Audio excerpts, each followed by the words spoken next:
Hi everyone, Joe here. So in today's quick tip video, we're going to take a quick look on our Curve Utilities add-in, and at the same time, we're going to see how to generate your robot path directly from your geometry. So yeah, without any further ado, let's get into it.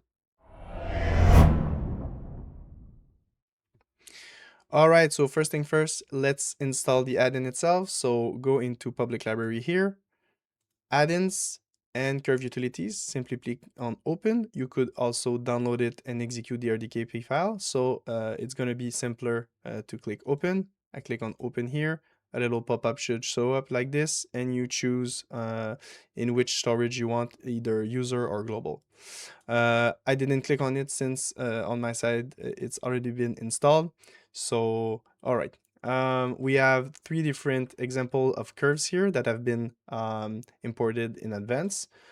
So for this one, if I click on the curve utility to open it, right now, if I select the curve, I can see that I can see all the points. And why is there different colors like this and different curves like this? It's just that when it was imported as separate curves.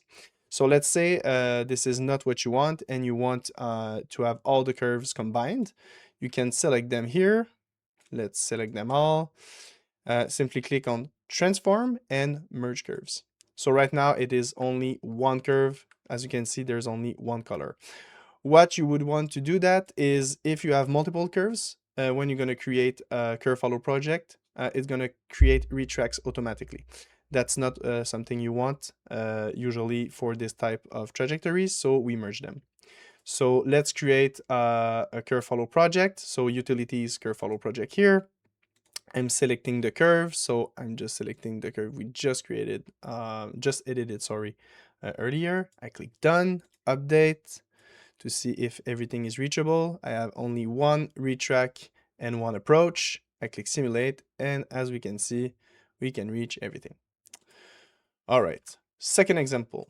So simply, again, open the add-in itself, simply select the curve.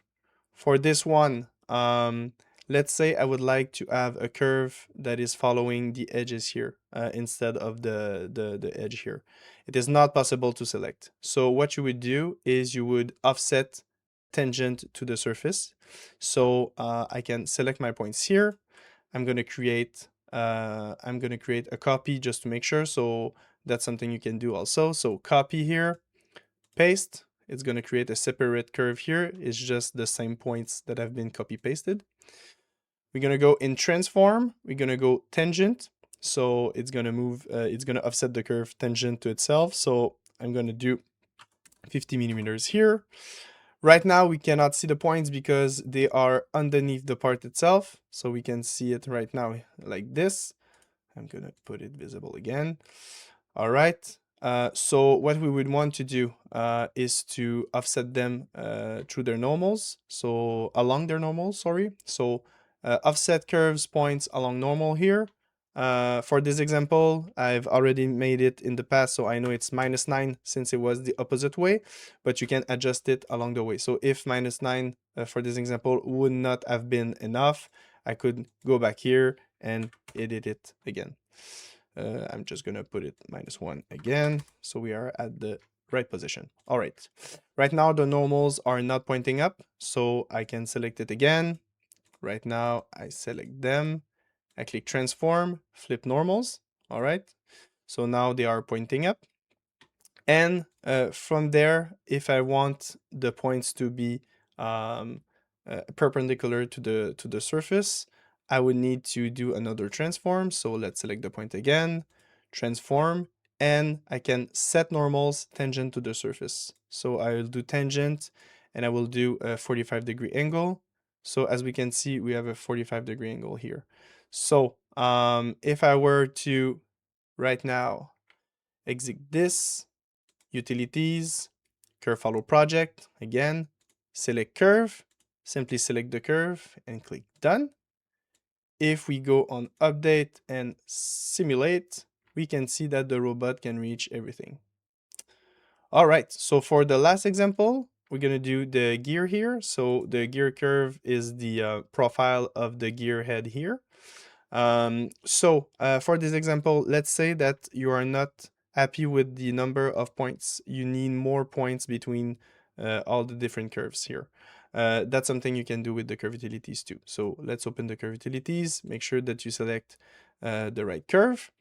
I'm gonna select all the points just by clicking curve here, and basically click on filter and resample curve fixed step. So what will this do is add points with the same amount of distance between each of them. So let's say we want 1 millimeters between each point. Let's do that. Okay.